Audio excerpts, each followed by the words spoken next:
Although the role was to be one of his most memorable, British matinee idol Leslie Howard originally wanted nothing to do with Ashley Wilkes in Gone with the Wind, believing himself too old and the character too weak. But David O. Selznick knew these concerns could be overcome with a combination of careful makeup and Howard's considerable talent and charm. He had been born Leslie Howard Stainer in London on April 3, 1893.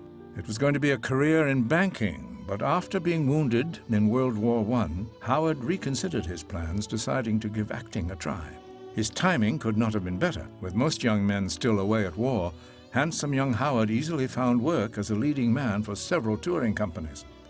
The touring productions provided an excellent training ground, and by the time he returned to London, he was a seasoned veteran. Other roles quickly followed, and by war's end, Howard was considered a hot commodity on the London stage. In 1920, he left for America to appear on Broadway in the comedy Just Suppose. The play was a major success and brought Howard instant recognition. Over the next years, he became a leading figure on the Broadway stage, appearing in a series of successes, including the supernatural drama Outward Bound with Alfred Lunt. In 1930, Howard made his American motion picture debut when Warner Brothers asked him to repeat his original role as the alcoholic Tom Pryor in their big-budget production of Outward Bound. You'll get to know me quite well, so I thought I'd just warn you to begin with. The following year, he made 3 pictures for MGM, including A Free Soul, which brought him together with Clark Gable, then in his first year of stardom. Well, can I drop you somewhere? No, thanks. For the rest of his life, Howard would be one of the few stars who could move with equal success between stage and screen. Often these worlds would come together, with Howard repeating a stage role for the film version, as he did in 1933 with Berkeley Square, for which he would receive his first Academy Award nomination. In 1934, Howard was set to star in the RKO production of W. Somerset Maugham's tragic novel of human bondage.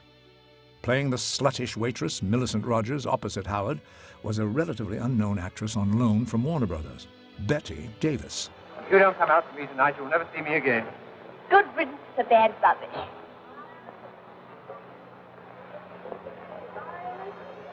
Upon its release, the hugely successful film made a star out of Davis and added to Howard's already impressive popularity. Davis and Howard were to work again when Warner Brothers produced a film version of Robert Sherwood's gripping drama, The Petrified Forest. What are you looking for? I suppose I was looking for something to believe in, worth living for and dying for. The play, which won raves from the critics, became a sensation. One of the key elements to its success was the intense performance by the relatively unknown Humphrey Bogart as gangster Duke Mantee. Well, so we meet again. Sit down, pal. It was Howard who insisted, in spite of studio objections, that Bogart be brought on to repeat his role. Bogart would never forget this kindness, and years later he remembered Howard's selfless act by naming his daughter Leslie Howard Bogart. In 1936, Howard was at the very peak of his career as a romantic leading man, and at age 43 he was asked to play Romeo in MGM's production of Romeo and Juliet.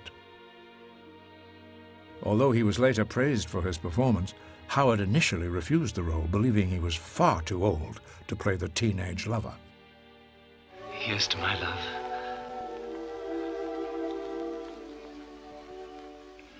The following year, Howard spoofed his Romeo in the hit comedy It's Love I'm After, opposite Betty Davis and Olivia de Havilland.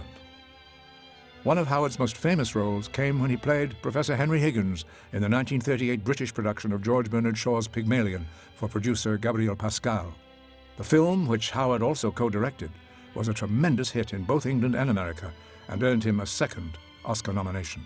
After the pleasurable experience of co-directing Pygmalion, Howard looked for new opportunities to branch out beyond acting. Producer David O. Selznick used this desire to induce him to play Ashley Wilkes in Gone with the Wind, by allowing him to associate produce as well as star in Intermezzo, which, by the way, would mark Ingrid Bergman's American film debut. By the time he had completed Gone with the Wind and Intermezzo, war had broken out once again across Europe. Giving no further thought to his film career, Howard rushed back to England to do whatever he could for the British war effort. The government took advantage of his enormous popularity by sending him out on tours to promote the British cause. It was on one of these trips that Leslie Howard lost his life On June the 1st, 1943, Howard was traveling by commercial airline from Lisbon, Portugal, back to London, when his plane was attacked and shot down over the Bay of Biscay. He was 50 years old.